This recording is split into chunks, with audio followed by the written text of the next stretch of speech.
This channel does not promote any violent, harmful, or illegal activities. All content provided by this channel is meant for an educational purpose only.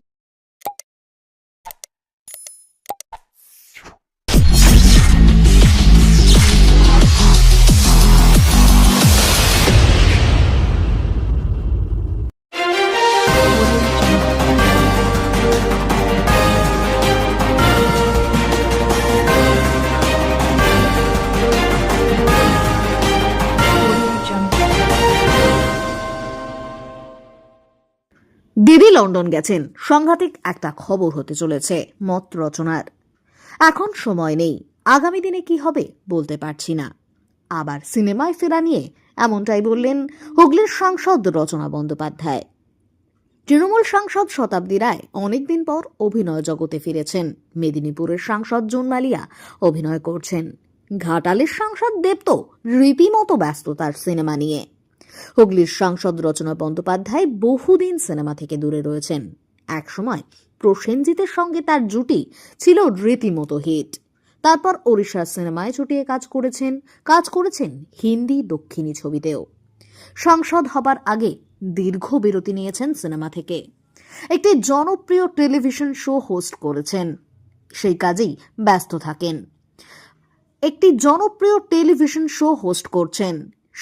ব্যস্ত থাকেন। পাশাপাশি সাংসদ হিসাবে ব্যস্ততা রয়েছে তার। আজ পোলবার পাওনানে এক রক্তদান শিবিরে যোগ দিতে এসে রচনা বন্দ্যোপাধ্যায় আবার সিনেমায় ফেরা নিয়ে বলেন, এখন সময় নেই, তবে আগামী দিনে কি হবে সেটা বলতে পারবেন না। বিগত কয়েকদিন ধরে বিজেপির হিন্দুত্বের প্রচার সম্বন্ধে রচনা বলেন, আমরা বলি মানুষ সবার উপরে সত্য, তার উপরে কিছু নেই। রক্তের কোনো ধর্ম হয় না। রক্তদান শিবিরে যারা রক্ত দিচ্ছে তাদের কি ধর্ম দেখা হচ্ছে? বিজেপির কাছে কোনোদিনই কোনো ইস্যু ছিল না, এখনো নেই, আগামী দিনেও থাকবে না। মুখ্যমন্ত্রী মমতা বন্দ্যোপাধ্যায় লন্ডন গেছেন, সেই প্রসঙ্গে তিনি বলেন, দিদি যখন গেছেন তখন সাংঘাতিক একটা কিছু খবর আসতে চলেছে। ফিঙ্গার্স ক্রসড, আমরা পজিটিভ জিনিসে বিশ্বাস করি। ব্যুরো রিপোর্ট, আমার কলকাতা নিউজ। তাদের পরিচালনা পজিটিভ আজকে পাবনার হাততলা মাঠে আমরা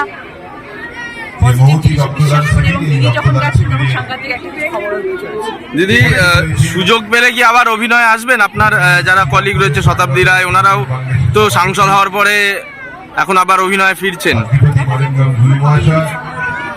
এই মুহূর্তে যদি বলো তাহলে একদম সময় নেই, আর আগামী দিন দিদি তৃণমূল কংগ্রেস ভেদাভেদ বলে সর্ব জায়গায় রক্তদান শিবির করছে, সেই জায়গাতেই দাঁড়িয়ে বিজেপি চারিদিকে ভেদাভেদের একটা রাজনীতি করছে, হিন্দু হিন্দু ভাই ভাই চারিদিকে পোস্টার মেরে বেড়াচ্ছে, কি বলবেন এটা? আমরা বলি হিন্দু মুসলিম ভাই বোন, সম্মানীয় বিধায়ক অসীম মজুমদার ওরা চাইছে বলুক না, আমরা কি চাইছি সেটা আমরা ভাবি না। আমাদের তৃণমূল কংগ্রেসের একটাই জিনিস, আমরা মানুষ সবার উপরে সত্য, তার উপরে কিছু নেই। তাহলে কি ভোটের রাজনীতি আমরা যে আজকে যে রক্তদান শিবির, আমরা কি দেখছি কে মুসলিম, কে হিন্দু, কে শিখ, কে জৈন, কে খ্রিস্টান, আমরা তো দেখছি না। তাহলে আমরা কি করে এরকম ধরনের অনুষ্ঠান করছি, এবং আমরা শুধু আমরা নয়, সব জেলায় এটা হচ্ছে, আমরা সবাই একত্রিত হয়ে আছি। 2026-এ কি তাহলে বিজেপির কাছে কোনো ইস্যু নেই? এটাই কি ইস্যু শুধুমাত্র? ওদের কাছে কোনোদিনই ইস্যু ছিল না, এখন ইস্যু নেই, আগামী দিনেও থাকবে। দিদি বিজেপিতে জেলা সভাপতি বদল হয়েছে, কিন্তু লকেটকে কোথাও দেখা যাচ্ছে না। আপনার সহ অভিনেত্রীর মানে রাজনৈতিক ভবিষ্যৎ নিয়ে কি বলবেন? দিদি আমরা ডাউট